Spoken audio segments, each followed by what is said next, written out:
Hello दोस्तों, आप सभी का स्वागत है मेरे यूट्यूब चैनल में। आज की कहानी है जुनून इश्क भाग 8। कायसा और अयांश रेस्टोरेंट में लंच करके बाहर निकले। अयांश कार घर की तरफ मोड़ लिया तो कायसा बोली, जान, हमें तो ऑफिस जाना था ना, आप घर क्यों जा रहे हैं? मीटिंग हो चुकी है बेबी, तो क्या फ़ायदा ऑफिस में जाने का। आज कुछ काम भी नहीं है, तो फिर घर चलते हैं।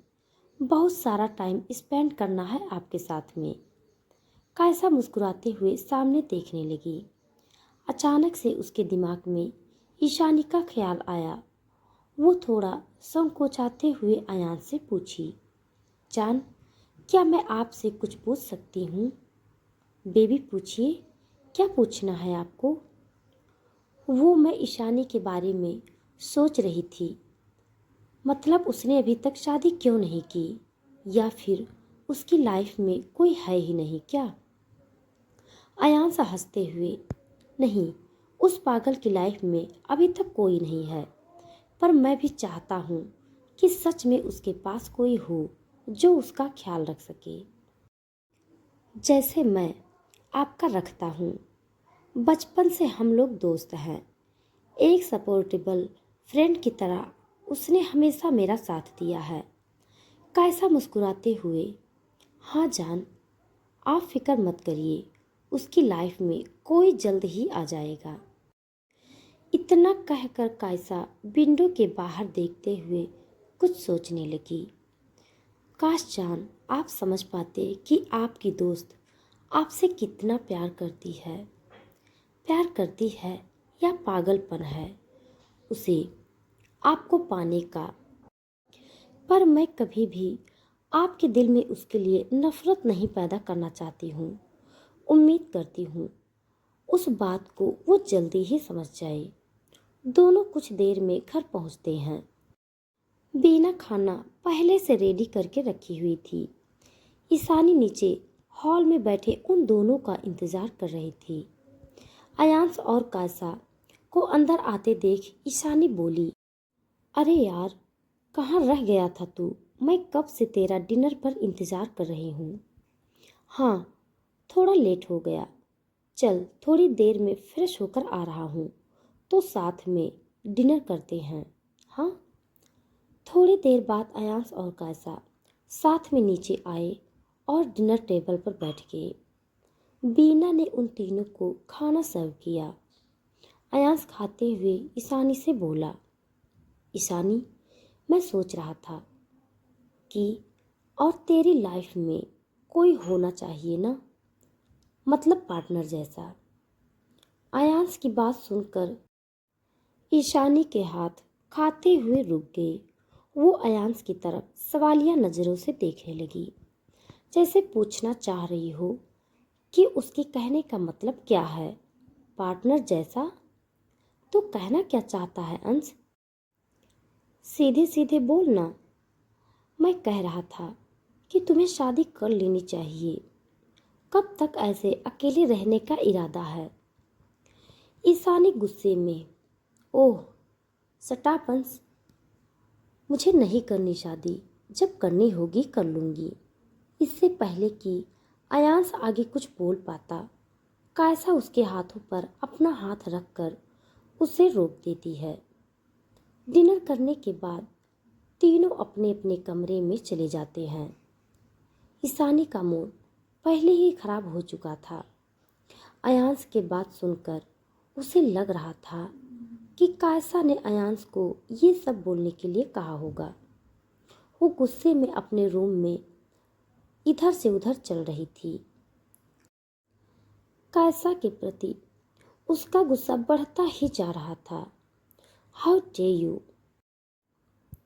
तुम्हारी हिम्मत कैसे हुई अंश के दिमाग में ये सब डालने की? खुद से कहते हुए ईशानी बेड पर बैठ गई। इधर अयांश कायसा को अपनी बाहों में लेकर बालकनी में बैठा हुआ था। अयांश कायसा के गले को लगातार चूमे जा रहा था, पर कायसा का ध्यान था ही नहीं उस पर। वो तो ईशानी के बारे में ही सोच रही थी।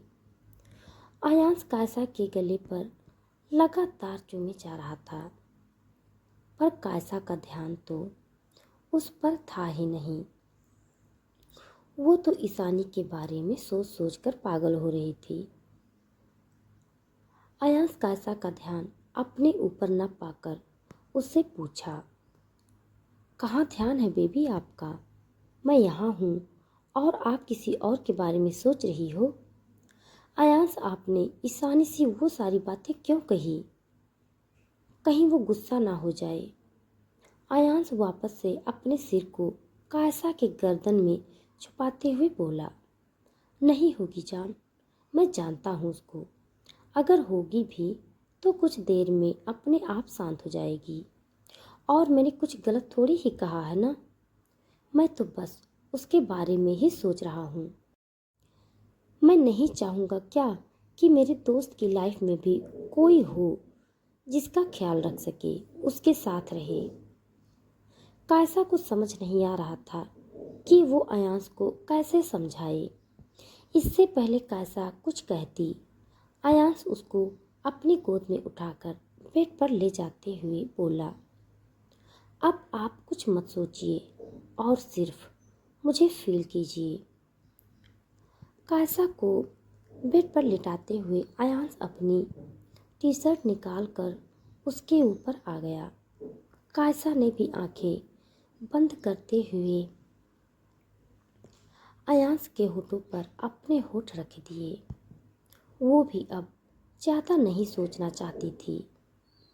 अयांश कायसा के होठों से हटकर उसके गर्दन पर आया। पहले ही उसके किस करने से कायसा की गर्दन पर लाल निशान बन चुका था, जो कि अब और भी गाढ़ा हो गया था।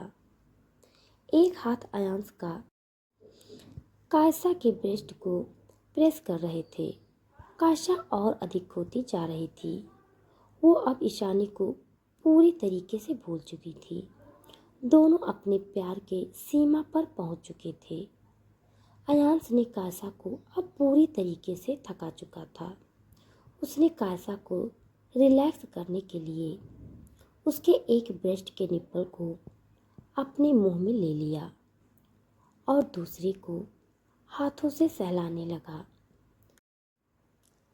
कायसा आंख बंद किए हुए अयांश के होठों और हाथों को अपने ब्रेस्ट पर फील कर रही थी। अयांश शक करते हुए कायसा के निप्पल्स को एकदम पिंक कर दिया था और उसने उस पर बाइट कर लिया, जिससे कायसा हल्की सी चीखी और प्यार से अयांश के बालों पर हाथ फेरते हुए बोली, जान बस भी करिए। उसने कुछ नहीं कहा और कायसा के सीने पर अपना सर रखते हुए बच्चों की तरह उसे हक कर लिया। अयांश बच्चों की तरह कायसा के सीने पर अपना सर रख कर सोया हुआ था और कायसा भी अपने हाथों से उसके सर को बड़े प्यार से सहला रही थी। ऐसे ही कुछ देर बाद दोनों सो चुके थे। सुबह कायसा की नींद पहले खुली। अयांश अभी भी उससे लिपट कर सोया हुआ था। कायसा मुस्कुराते हुए अयांश के माथे को चूमकर उसको साइड करने लगी और खुद को ठीक करते हुए अपने कपड़े पहनने लगी। कपड़े पहनकर वो वॉशरूम में चली गई। वॉशरूम में आ रही पानी की आवाज़ से अयांश की नींद टूटी। अपनी हल्की आंखें खोलकर अयांश ने देखा तो कायसा बाथरूम से कपड़े पहने बाथरूम से निकल रही थी। अयांश नींद में कायसा को देखते हुए बोला, बेबी रात में इतना थका दिया था आपको, फिर भी आपकी नींद सुबह जल्दी कैसे खुल गई? कायसा मुस्कुराते हुए मिरर के सामने खड़े होकर बोली, जान आपने आदत डलवा दी है जो, तो क्या करूं मैं। आप भी जल्दी से फ्रेश हो जाइए, हमें ब्रेकफास्ट के लिए जाना है नीचे। हाँ, कायसा नीचे आई और सबके लिए ब्रेकफास्ट रेडी करने लगी। आज उसका खुद ही मन था ब्रेकफास्ट बनाने का, तो उसने बीना को मना कर दिया। सामने दरवाजे से अंदर आती हुई ईशानी की नज़र किचन में कायसा पर पड़ी। ईशानी शायद मॉर्निंग वॉक से वापस आ रही थी। कायसा को देखते ही उसको कल की बातें फिर से याद आने लगी और वो गुस्से से कायसा को घूरने लगी। पर इन सब में अनजान कायसा अपना ब्रेकफास्ट बनाने में बिजी थी। उसको देखते हुए ईशानी ऊपर चली गई।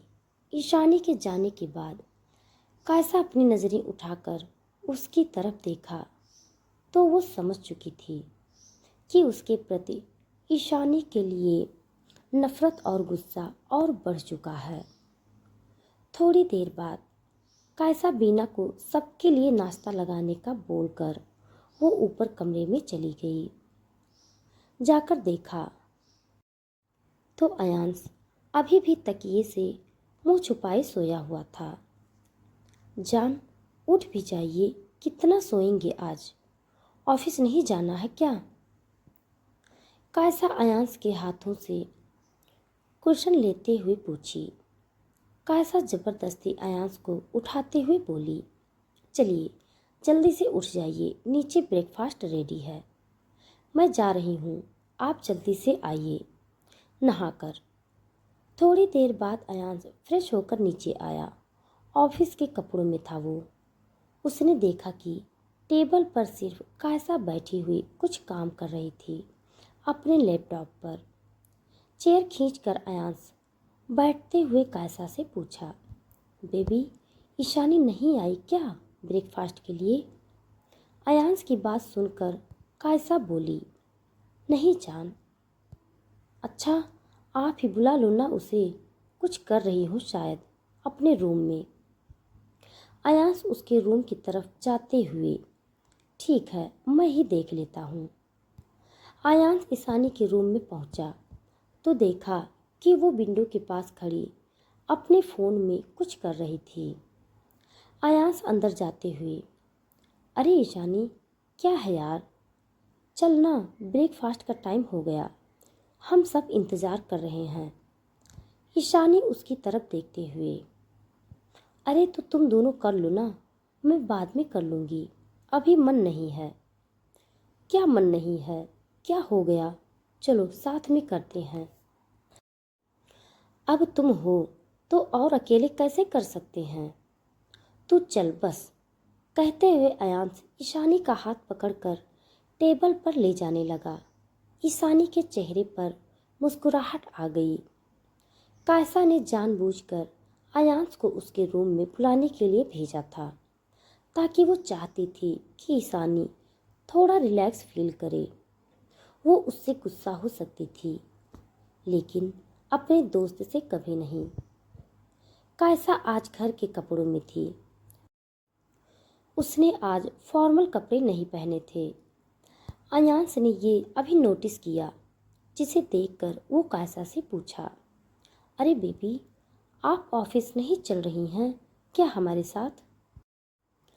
आज मुझे अकेले छोड़ने का इरादा है क्या आपका? कायसा मुस्कुराते हुए, हाँ जान, आपको आज ऑफिस अकेला ही जाना पड़ेगा, क्योंकि आज मैंने घर के लिए कुछ ग्रोसरीज ऑर्डर की है जो आज आने वाली है, और मुझे उन्हें सेट करना भी है, घर की सफाई भी करनी है। अयांश मुंह बनाते हुए, हाँ तो संडे को भी हो सकता है, आज मुझे बोर होना पड़ेगा ऑफिस में। आपके पास इतना टाइम नहीं रहेगा जान कि आप बोर हो सके। अब बहाने कम बनाइए और जाइए ब्रेकफास्ट करके। अयांश कायसा को हक कर उसे फोरहेड पर किस करते हुए ऑफिस के लिए निकल गया। शायद ईशानी थी, इसीलिए उसने कायसा के होठों पर नहीं किस किया। ये बात कायसा भी समझ गई थी। तो दोस्तों, आज के लिए बस इतना। इसके आगे का भाग जानने के लिए आप हमारे साथ बने रहिए। हमारी कहानी आप सबको कैसी लग रही है कमेंट बॉक्स में ज़रूर बताइएगा। तब तक के लिए धन्यवाद।